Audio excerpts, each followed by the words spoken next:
ಇಡೀ ದೇಶದಾದ್ಯಂತ ಇರುವ ದೇಶದ ಎಲ್ಲ ಡ್ರೈವಿಂಗ್ ಲೈಸೆನ್ಸ್ ಇದ್ದವರಿಗೆ ಕೇಂದ್ರದ ಸುಪ್ರೀಂ ಕೋರ್ಟ್ ಹೊಸ ರೂಲ್ಸ್ ಜಾರಿಗೆ ತಂದಿದೆ.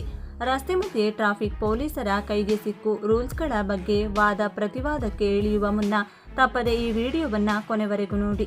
ಬಂದಿದೆ ಮತ್ತೊಂದು ಹೊಸ ರೂಲ್ಸ್. ಡ್ರೈವಿಂಗ್ ಲೈಸೆನ್ಸ್ ಇರುವವರು ತಪ್ಪದೆ ಈ ವಿಡಿಯೋವನ್ನು ಕೊನೆವರೆಗೂ ನೋಡಿ. ಇಲ್ಲ ಅಂದರೆ ಟ್ರಾಫಿಕ್ ಪೊಲೀಸರಿಗೆ ದಂಡ ಕಟ್ಟುವುದು ಖಚಿತ. ದೇಶದಲ್ಲಿ ದಿನದಿಂದ ದಿನಕ್ಕೆ ಹೆಚ್ಚುತ್ತಿರುವ ವಾಹನಗಳ ಸಂಖ್ಯೆಯಿಂದಾಗಿ ರಸ್ತೆ ಅಪಘಾತಗಳನ್ನು ತಡೆಗಟ್ಟಲು ಹಾಗೂ ಸಾರ್ವಜನಿಕರ ಸಂಚಾರ ನಿಯಮಗಳಲ್ಲಿ ಸಾಕಷ್ಟು ಬದಲಾವಣೆಗಳು ಮಾಡುವ ಮೂಲಕ ಸುಗಮವಾದ ಸಂಚಾರಕ್ಕೆ ಅನುವು ಮಾಡಿಕೊಡಲು ಕೇಂದ್ರ ಸರ್ಕಾರ ಮತ್ತು ರಾಜ್ಯ ಸರ್ಕಾರಗಳು ಮೇಲಿಂದ ಮೇಲೆ ಹೊಸ ಹೊಸ ನಿಯಮಗಳನ್ನು ಜಾರಿಗೆ ತರುತ್ತವೆ. ಅದರಲ್ಲೂ ಈ 2026 ಜನವರಿಯಿಂದಲೇ ಜಾರಿಗೆ ಬರುವಂತೆ ಇಡೀ ದೇಶದಾದ್ಯಂತ ಇರುವ ಎಲ್ಲ ಡ್ರೈವಿಂಗ್ ಲೈಸೆನ್ಸ್ ಇದ್ದವರಿಗೆ ಹೊಸ ರೂಲ್ಸ್ ಜಾರಿಗೆ ತಂದಿದ್ದು, ಪ್ರತಿಯೊಬ್ಬ ಡ್ರೈವಿಂಗ್ ಲೈಸೆನ್ಸ್ ಇರುವವರು ತಪ್ಪದೆ ತಿಳಿದುಕೊಳ್ಳಲೇಬೇಕಾದ ಮಾಹಿತಿ ಇದಾಗಿದೆ. ಇಲ್ಲ ಅಂದರೆ ಸುಪ್ರೀಂ ಕೋರ್ಟ್ ಹೊರಡಿಸಿರುವ ಹೊಸ ಆದೇಶದ ಅನ್ವಯ ದಂಡ ಹಾಗೂ ಶಿಕ್ಷೆಗೂ ಕೂಡ ಒಳಗಾಗಬಹುದು. ಬನ್ನಿ, ನಿಮ್ಮ ಬಳಿ ಈಗಾಗಲೇ ಡ್ರೈವಿಂಗ್ ಲೈಸೆನ್ಸ್ ಇದ್ದರೆ ತಪ್ಪದೆ ಈ ವಿಡಿಯೋಗೆ ಒಂದು ಲೈಕ್ ಮಾಡಿ. ಹಾಗೂ ಹೊಸ ರೂಲ್ಸ್ ಆದರೂ ಏನು, ಮನೆಯಿಂದ ಗಾಡಿ ರಸ್ತೆಗೆ ತರುವ ಮೊದಲು ಈ ಬಗ್ಗೆ ಕಂಪ್ಲೀಟ್ ಆಗಿ ತಿಳಿದುಕೊಳ್ಳಲು ವಿಡಿಯೋವನ್ನು ತಪ್ಪದೆ ಕೊನೆವರೆಗೂ ನೋಡಿ. ಚಾಲನಾ ಪರವಾನಗಿ ಅವಧಿ ಮುಗಿದ ಮರುದಿನವೇ ಅದನ್ನು ನವೀಕರಣ ಮಾಡಬೇಕು. ಈ ಮೊದಲು ಇದ್ದ 30 ದಿನಗಳ ನವೀಕರಣ ಅವಕಾಶ ಇನ್ನೂ ಇರುವುದಿಲ್ಲ.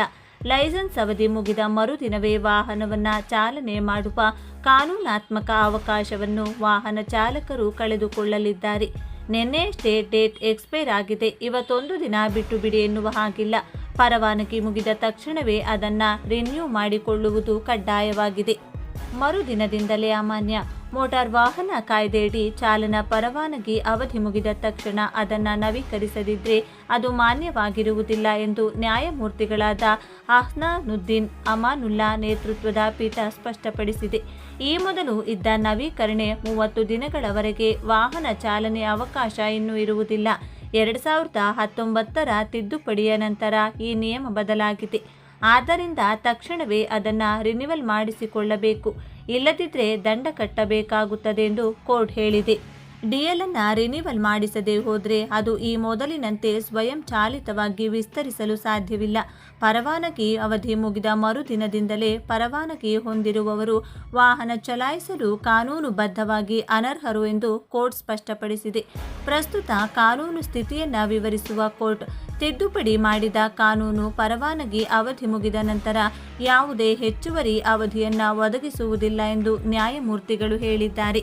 ವಾಹನ ಚಾಲನಾ ಪರವಾನಗಿಯ ಸೆಕ್ಷನ್ 15ರ ಅಡಿಯಲ್ಲಿ ಒಬ್ಬ ವ್ಯಕ್ತಿಗೆ ತನ್ನ ಅಸ್ತಿತ್ವದಲ್ಲಿರುವ ಪರವಾನಗಿಯನ್ನು ನವೀಕರಿಸಲು ಅವಕಾಶವನ್ನು ನೀಡುತ್ತದೆ. ಇದು ಪರವಾನಗಿ ಅವಧಿ ಮುಗಿಯುವ ದಿನಾಂಕಕ್ಕೆ 1 ವರ್ಷ ಮೊದಲು ಪ್ರಾರಂಭವಾಗುತ್ತದೆ. ಅವಧಿ ಮುಗಿದ ನಂತರ 1 ವರ್ಷದವರೆಗೆ ಇದು ಮುಂದುವರಿಯುತ್ತದೆ.